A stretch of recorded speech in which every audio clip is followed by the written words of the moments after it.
If you follow the rules of math perfectly, you should always get the right answer. But what if those same rules could be used to prove that 1 is equal to 2? Today, we're going to break math. Most of us see math as a rigid, objective truth. We assume that as long as we use valid steps, the conclusion must be solid. We were taught that 1 plus 1 always equals 2. It's the foundation of everything from our bank accounts to the physics of the stars.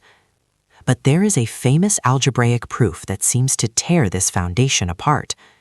It uses simple variables and standard operations to reach a conclusion that is clearly impossible.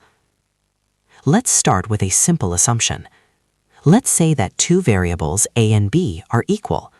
First, we multiply both sides by a. Now we have a squared equals ab. Next, we subtract b squared from both sides.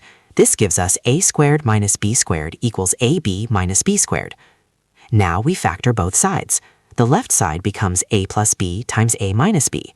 The right side becomes b times a minus b. We notice that a minus b appears on both sides, so we cancel them out. This leaves us with a plus b equals b. Since we started by saying a and b are the same, we can replace a with b. Now we have b plus b equals b, which simplifies to 2b equals b. Finally, we divide both sides by b. The result? 2 equals 1. If every step looked logical, where is the lie? The trap is hidden in the middle of the process. Remember when we canceled out a minus b? Since we started by saying a equals b, that means a minus b is actually 0. In math, you can never divide by 0.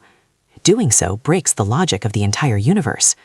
When you divide by 0, you aren't just making a mistake, you are destroying the meaning of numbers themselves. We rely on logic to navigate the world, but even one tiny hidden 0 can make the impossible look like the truth. If one small error can make 1 equal 2, how many other truths in your life are built on a hidden mistake?